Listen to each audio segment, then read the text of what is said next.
everything that this rookie class is doing. I just think that you're not capitalizing on it and you might be a little jealous. So for me, I'm all for it. I'm about it. Sophie Cunningham, the sharpshooter from the Phoenix Mercury, just took down Caitlyn Clark's critics. And those critics are now scrambling like crazy. We know the WNBA has its fair share of people who jump on the hate Caitlyn bandwagon just for attention. But here's the thing. Caitlyn has the support of pros and experts who back her up with solid stats that shut down all the nonsense. And everything that this rookie class is doing, I just think that you're not capitalizing on it. And those so-called critics? Yeah, they probably have every reason to hide right now. Honestly, even Stephen A. Smith hasn't been as fierce as Sophie Cunningham was in her latest rant. I know, it sounds surprising, but don't worry, I'm about to show you exactly why. And I'm a huge fan, and I never say that, but I think it's fun what she's doing. When it comes to viewership, man, I think a lot of people have a lot to learn about our league, but I think that's a really fun. If you're not too familiar with Sophie Cunningham, it's probably because she doesn't seek out drama or constantly share her opinions. But don't be fooled. Sophie is a serious talent on the court. She plays with grit and passion, and her no-nonsense style is something fans love. Instead of making headlines, she's busy putting up points and proving herself as one of the WNBA's top shooters. Obviously, I don't really care, but I will say that was my first time ever being ejected, which is pretty good for me, you know? And honestly, that's what makes her so impressive. She lets her performance speak for itself and always steps up when it counts. But this time, Sophie wasn't staying silent. Normally, she keeps a low profile and avoids off-court drama. But when Caitlyn Clark was criticized, Sophie wasn't about to stay out of it. She jumped in, and those haters were left stunned. Caitlyn isn't just another rookie to Sophie. She really respects her hard work. Caitlyn's out there breaking records like it's nothing, and Sophie wasn't going to stand for the unnecessary hate. She called out those critics as nothing more than jealous and irrelevant. I just think that you're not capitalizing on it and you might be a little jealous. So for me, I'm all for it. I'm about it. Jealousy in sports is nothing new. When someone like Caitlyn Clark starts dominating, the haters come out. But Sophie? She wasn't about to let them drag Caitlyn down. She made it clear, the critics aren't attacking Caitlyn for her skills. They're just upset because they can't handle her success. Sophie said it straight. Caitlyn's breaking records because she's put in the hard work, and that's something the haters don't get. Sometimes you have to show yourself some grace. We have a lot of vets and a lot of experience on our team, and so when it comes to playoffs, that truly matters. Dan Patrick wasn't far behind. He jumped in without hesitation, publicly backing Caitlyn and showing his full support. He didn't hold back at all. Caitlyn Clark has a bullseye on her back every single game. You must stop her. I don't think you look at Chicago and go, boy, if we stop Angel Reese, we're going to win. And that's why this is a silly argument. Caitlyn Clark is the Rookie of the Year. He made it clear that Caitlyn's rise to the top is undeniable, and anyone trying to bring her down, they're just insecure. Patrick was right there with Sophie from the start. This isn't about Caitlyn's game, it's about people being unable to handle her greatness. She didn't celebrate with her teammates. She mocked Caitlyn Clark. So there's jealousy there.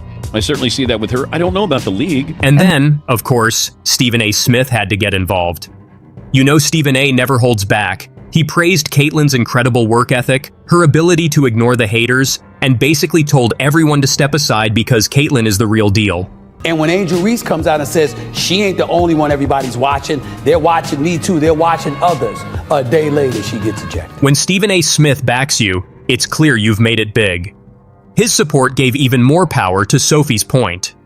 It wasn't just about defending Caitlyn, it was about showing the truth. Caitlyn has truly earned her place, and both Sophie and Stephen A. made that clear. Because if she rises, the whole league is going to rise, and everybody's going to benefit. And if everybody's benefiting, at some point in time, although it's frustrating that it took so long, and it's frustrating that it's being given to somebody. What makes Sophie's response even more impressive is that she usually avoids drama. She's not someone who seeks attention off the court. But when it came to Caitlyn, she couldn't stay silent. Sophie wasn't just defending Caitlyn for the sake of it. She was standing up because Caitlyn truly deserves respect. And Sophie wasn't going to let any random haters change that.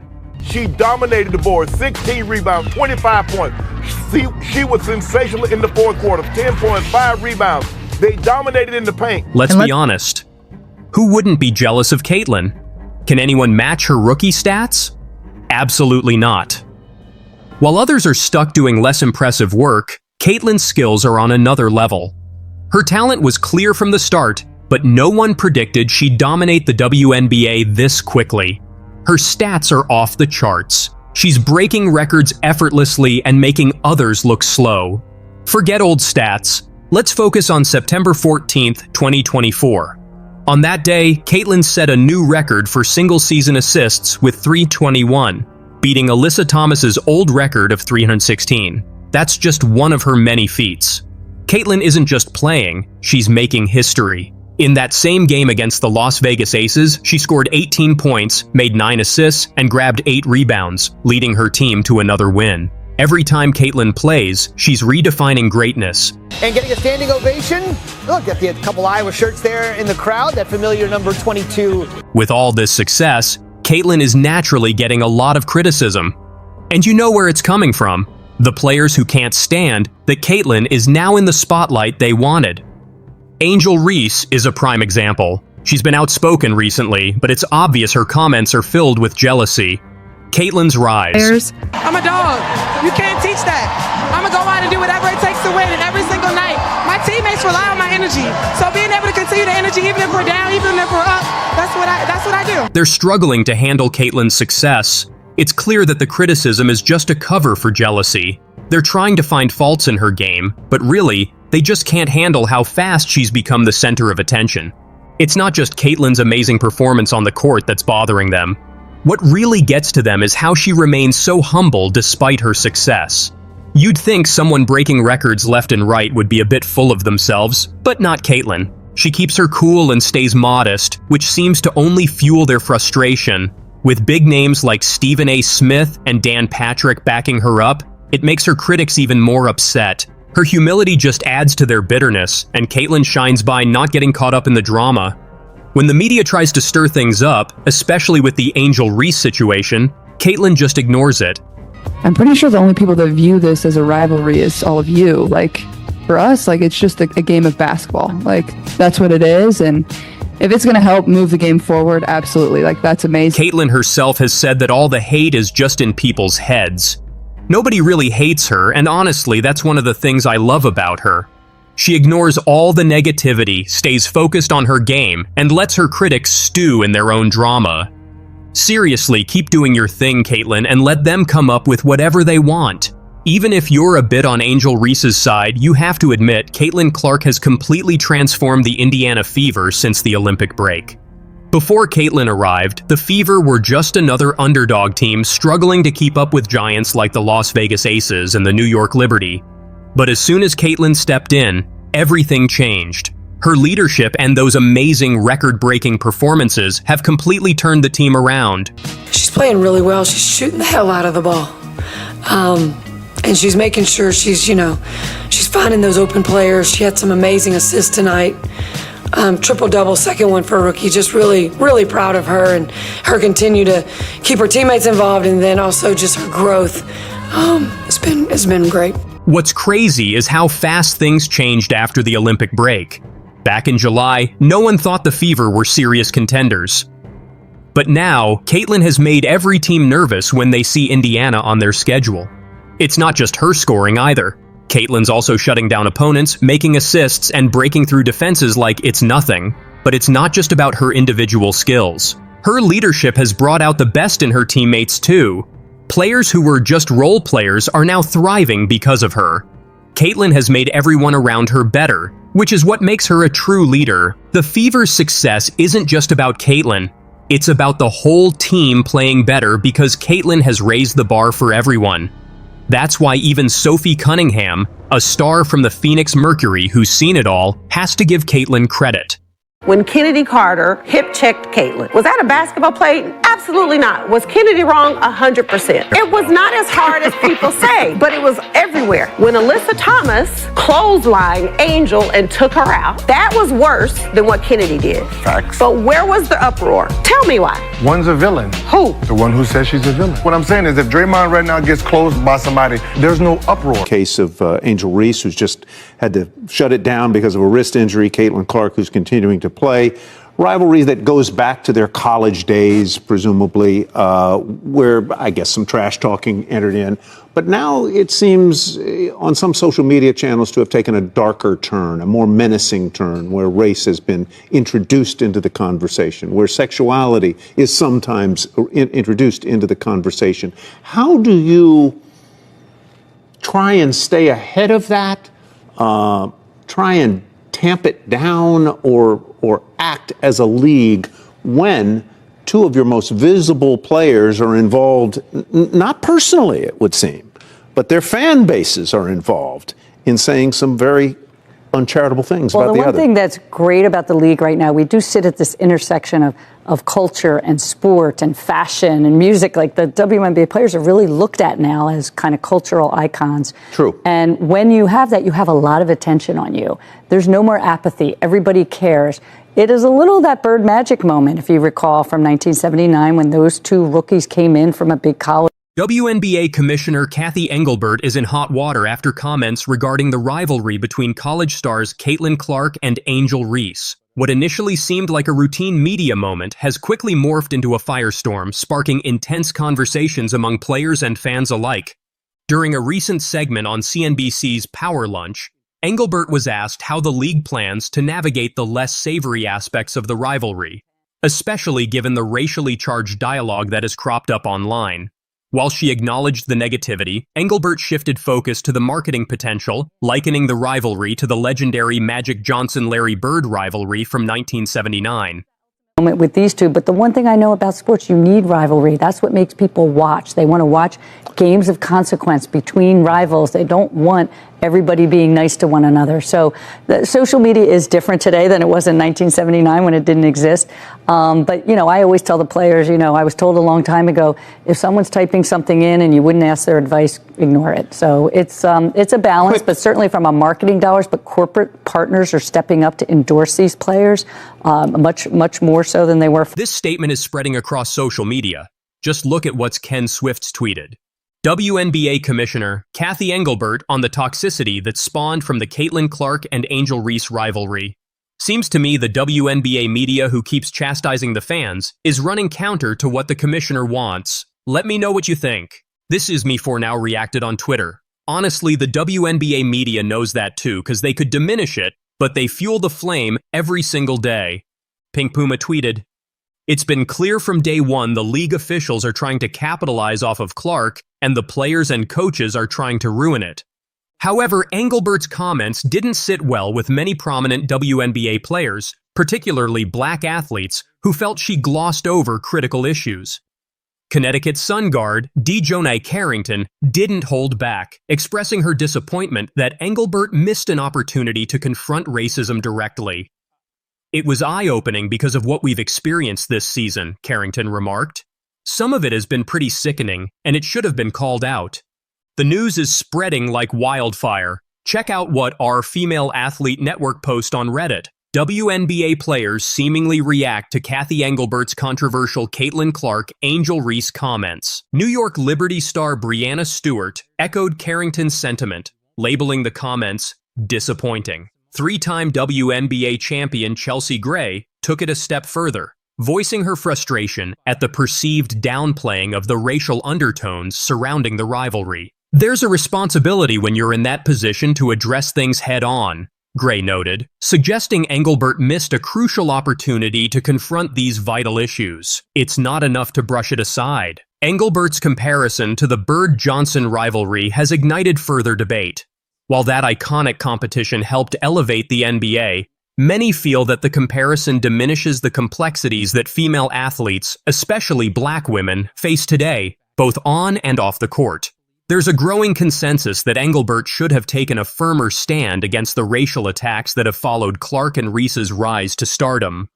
The backlash has initiated a robust dialogue within the league, with players questioning whether the WNBA is doing enough to safeguard its athletes from the harsh realities of public scrutiny. Although Engelbert emphasized the rivalry's importance for the league's growth, the conversation has shifted dramatically.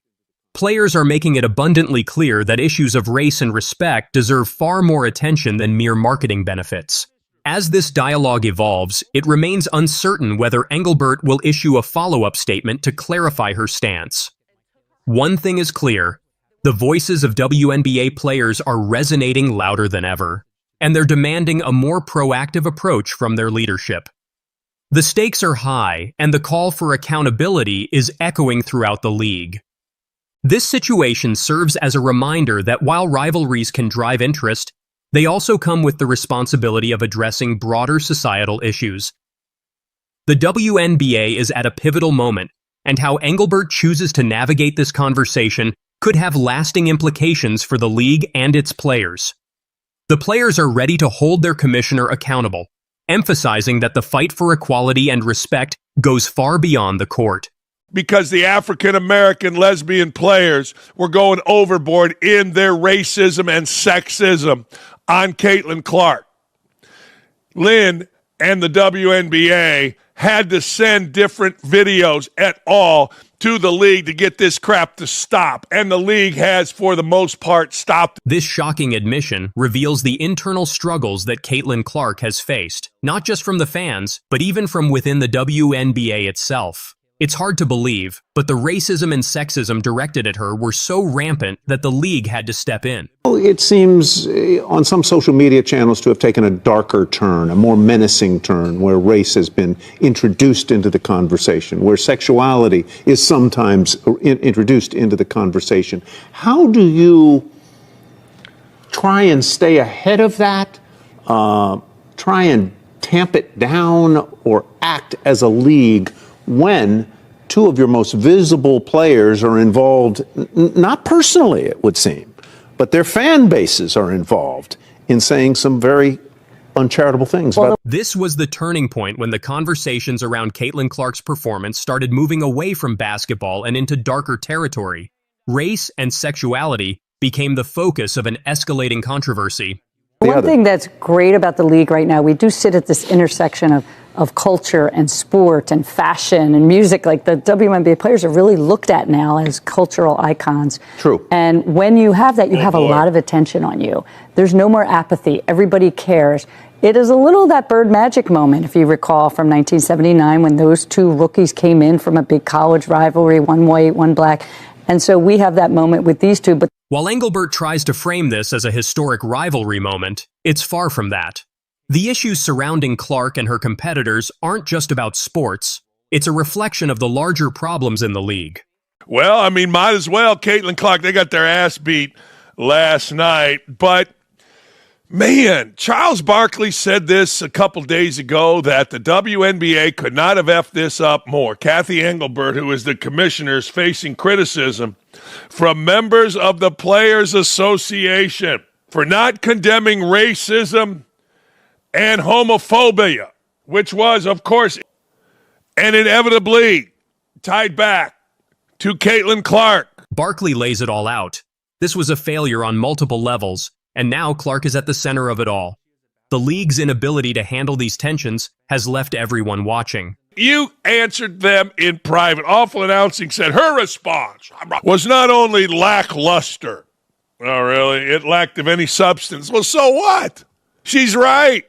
This is months ago, you idiots at Awful Announcing. What are you talking about? Engelbert's word salad reply. Even media outlets are calling out the league's inability to tackle these issues head-on. Caitlin Clark may be a top performer, but the WNBA's handling of the controversies surrounding her is far from winning any accolades. The relationships I create here are my legacy. Caitlin Clark quite clearly announced back in Iowa just what she thought mattered the most to her. And now, as she continues to thrill the WNBA crowd with her record-breaking displays, she stands by her words. When the generational talent was drafted as the first overall pick this year, she was not the only one joining the league after shining for the Hawkeyes. Kate Martin was another Iowa alum who entered the big stage, joining the Las Vegas Aces. As their third encounter comes close, Clark is ready to host her former teammate just as nicely. In her recent media availability, the Fever guard talked about welcoming Kate Martin to Indianapolis. She said, "It's definitely pretty weird to us, like we were teammates for 4 years. We got very used to that and now going against.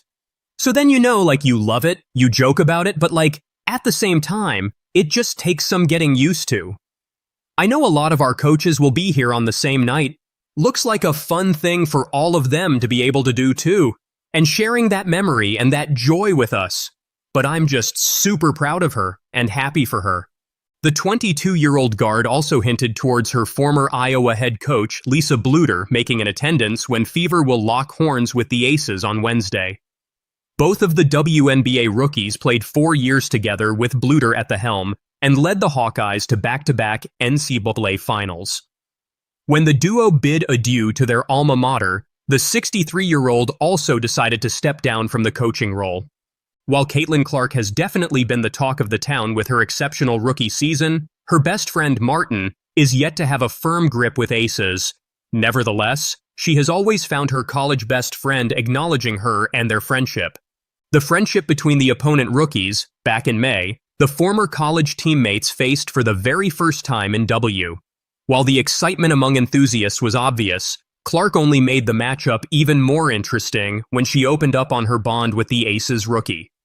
Kate is obviously one of my best friends, somebody that was with me all 4 years at Iowa. I was the person that kind of begged her to come back for her 6th year, said the Fever number 22.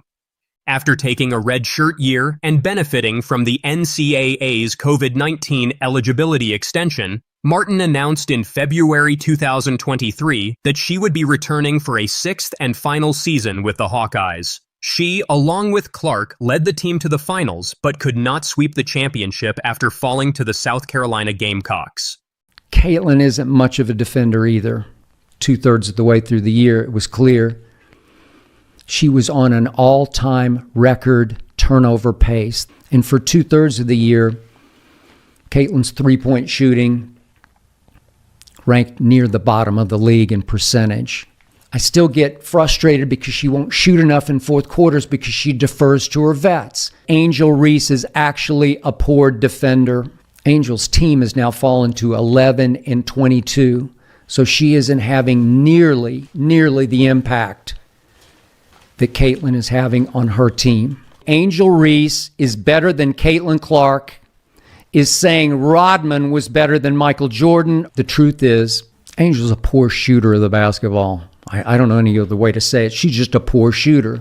Skip didn't hold back when it came to discussing two of the WNBA's most talked about rookies, Caitlin Clark and Angel Reese.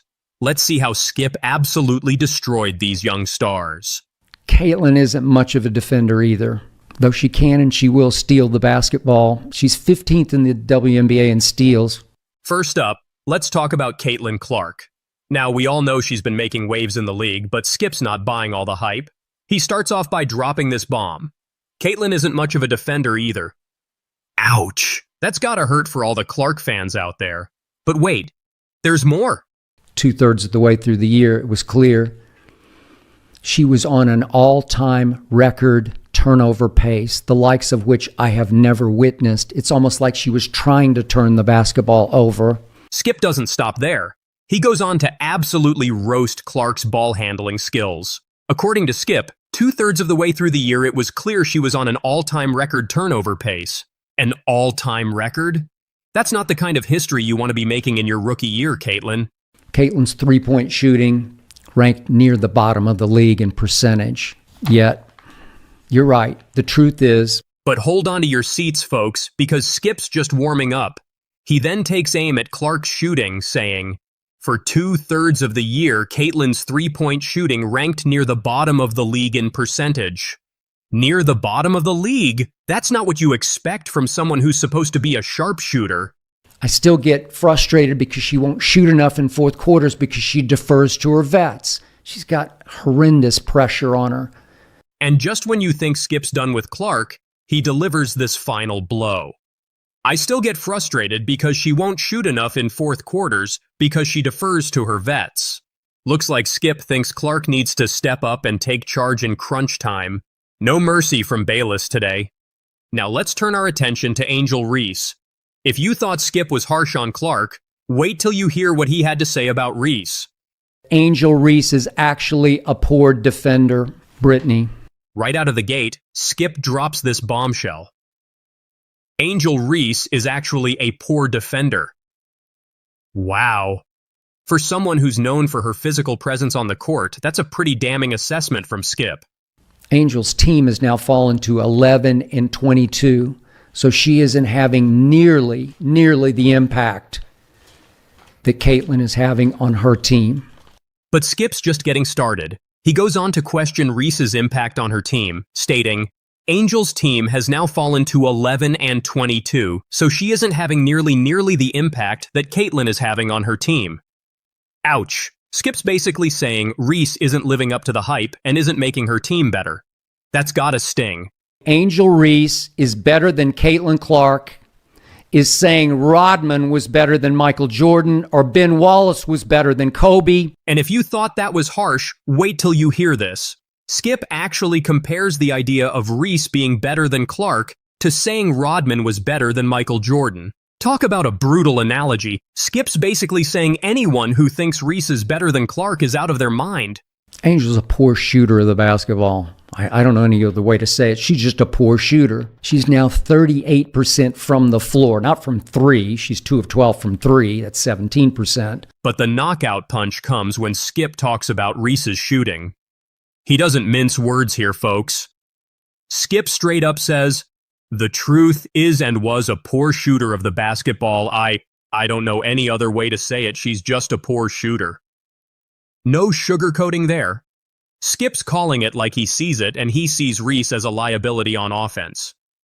Now you might be thinking, wow, Skip really went in on these two, and you'd be right. But here's where things get interesting. Despite all these criticisms, Skip actually ends up praising Clark quite a bit throughout the rest of the segment.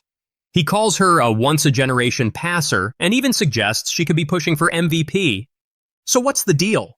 Is Skip playing both sides? Or is he just being brutally honest about both the strengths and weaknesses of these young stars? One thing's for sure. Skip Bayless knows how to stir up controversy. By pointing out these flaws in Clark and Reese's games, he's guaranteed to get people talking. And isn't that what sports media is all about? But let's take a step back for a moment. Are Skip's criticisms fair? Is he being too harsh on these rookies who are still finding their footing in the league? Or is this tough love exactly what they need to hear to improve their games? It's worth noting that both Clark and Reese have had incredible success in their college careers. They're adjusting to a new level of play, facing the best of the best night in and night out.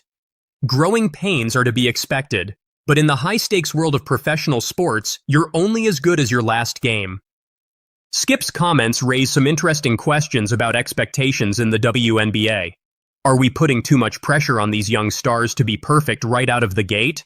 Or is this level of scrutiny just part of being a high-profile athlete? One thing's for certain. Both Clark and Reese have shown flashes of brilliance in their rookie seasons. They've also both shown areas where they need to improve. That's the nature of the game. Even the greatest players have aspects of their game they need to work on. So, what do you think? Did Skip Bayless go too far in his criticisms? Or is he just doing his job by providing honest, unfiltered analysis? Are Clark and Reese getting a raw deal? Or do they need to step up their games? Whatever your opinion, one thing's for sure. The WNBA is more exciting than ever with young talents like Clark and Reese in the league. And as long as there are players making waves, you can bet Skip Bayless will be there with his hot takes, ready to stir the pot and keep us all talking.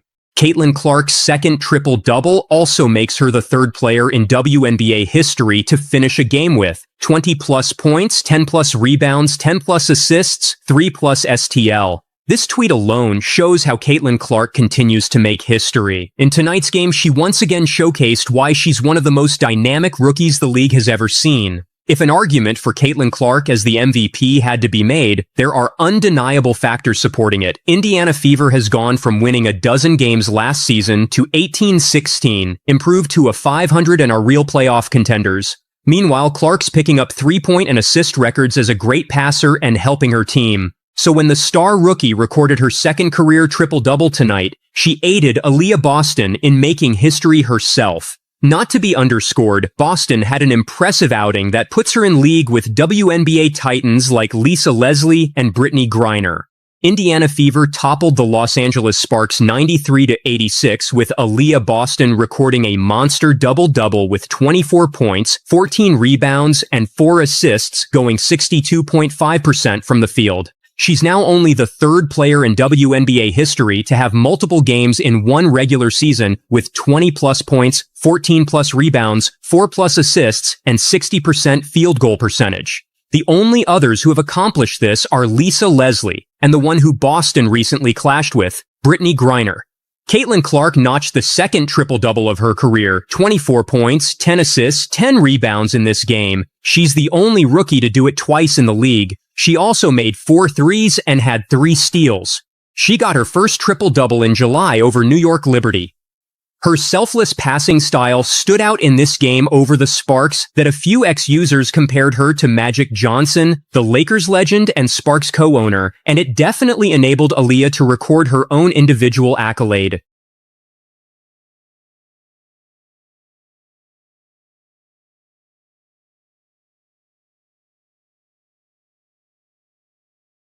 Or to be fact, Benlay not shooting the three that easily or that comfortably. I don't know if that's comfortable, but it's nice by Caitlin Clark. The buzz and attention surrounding Caitlin Clark's game are unlike anything seen in the league until now. The jersey sales, the sold-out stadiums, the peak viewership, this massive wave of popularity mirrors the excitement that swept through the NBA in the 80s when Michael Jordan became a household name. So WNBA analyst Nancy Lieberman believes that Clark deserves admiration as MJ does, as opposed to the lack of recognition or criticism that may come her way. Calling out the critics and haters, Lieberman on the Stephen A. Smith Show said, "I just don't understand people. Now you have signature shoes for both men and women because of what MJ did and how he and his team constructed business. Caitlyn is doing that right now, and she should be supported and not maligned for that." Lieberman's claims about Clark's influence are understandable when we bring Clark's $28 million Nike deal, which is the most lucrative shoe deal in WNBA history. Clark is soon expected to receive her own signature shoe as well. Jordan's wasn't quite hushed itself. 5-year, $2.5 million deal, 3 times that of any other deal in the league. Thus drawing parallels, Lieberman continues on to say that it is jealousy that is driving the lack of support toward Caitlin Clark as previously observed towards other notable players like Jordan or Tiger Woods.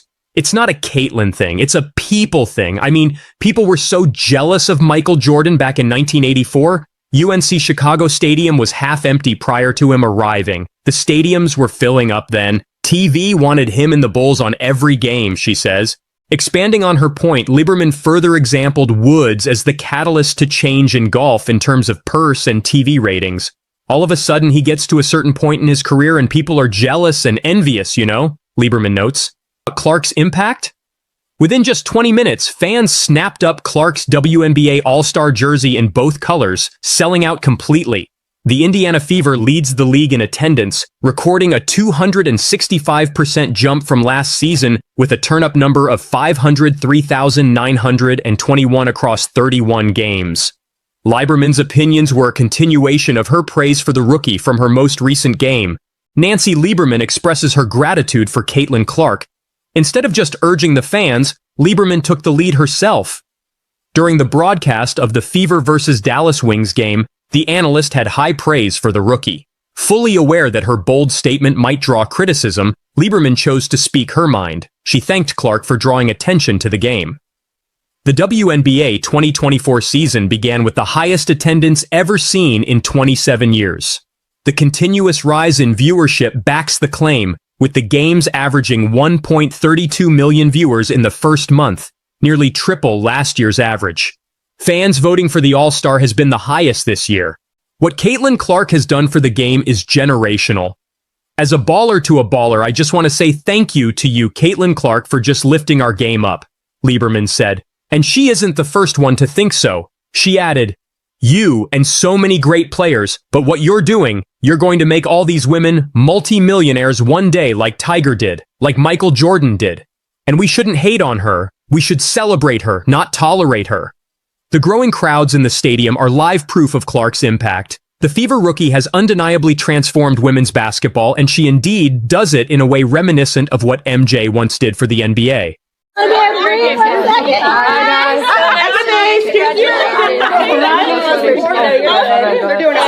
Congratulations. Thank you.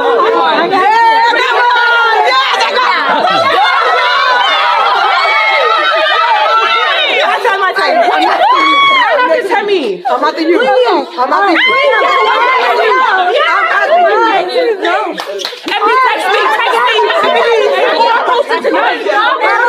If you're a college player and you're a great college player like Caitlyn was, and you thought this was going to be Paige, and instead it's Caitlyn. The delusional fan base that follows her disrespected the WNBA players. Gino, just say you're a UConn guy. Caitlin Clark is buzzing as one of the best rookies in WNBA history. Caitlin Clark is a superstar, not a female superstar. She is a superstar. She's not just average, she's incredibly talented, especially for her age and limited experience.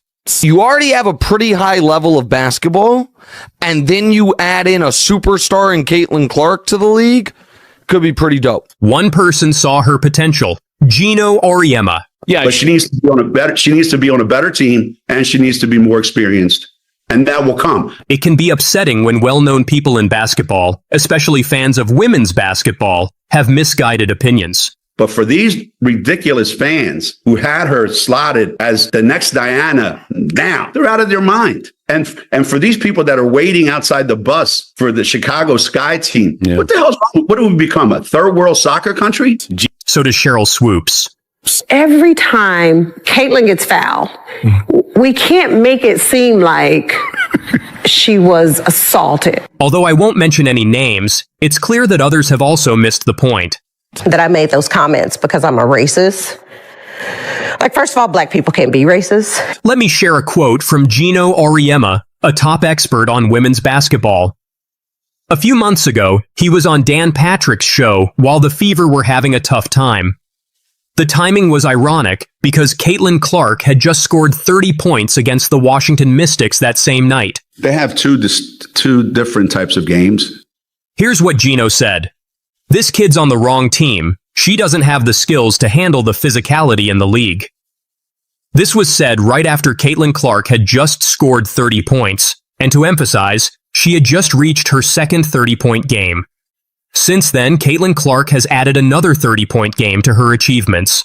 I think when your team wins and wins a lot, I think you draw a lot of attention to yourself. At Gino's interview, Caitlin Clark had achieved 2. Remember, she's still a rookie. You know, when people say, who's the best player? Well, who's the best team? I mean, that's as it happens in the pros, right? Who's the best player in the country? Who's the most valuable player in America? Well, let's go look at the best team and pick their best player. This rookie class isn't even a top 10 of the last decade. Yet, he insists she's not tough enough for the league.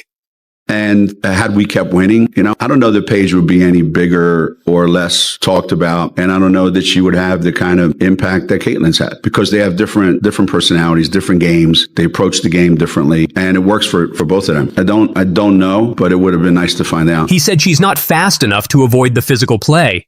Meanwhile, Gino, a UConn fan, expected Paige Bueckers to shine. We are in a red blue. And if you're red, you can't agree with blue. And if you're blue, you can't agree with red. Whereas most things are in the middle. Caitlin Clark is the standout. Everyone believed the 2020 ESPN recruiting class was special. So I think that'll be good for her. I find so much of the Caitlin Clark discussion is actually about the Caitlin Clark discussion and retroactively angry about why we weren't talking about the WNBA more then, but now we talk about it now. People get mad at that. So here's the thing. I think it is very clear what's happening. There's a little bit of rookie hazing. There's a little bit of jealousy. And like everything in America, there's a little bit of racial dynamics at play here too. The 2020 ESPN 100 was notable, especially for Paige Bueckers. However, claiming Caitlin Clark was always better isn't entirely accurate. During high school, Clark was not considered superior to Bueckers. If you're a college player and you're a great college player like Caitlyn was, the delusional fan base that follows her disrespected the WNBA players by saying she's going to go in that league and tear it apart. Paige Bueckers was seen as one of the best guard recruits ever. She had no weaknesses, was a true game changer, and was the top prospect in the 2020 class. there were actually odds on she's third or fourth in betting odds on being MVP at the WNBA. These people are so disrespectful and so unknowledgeable and so stupid that it gives women's basketball a bad name.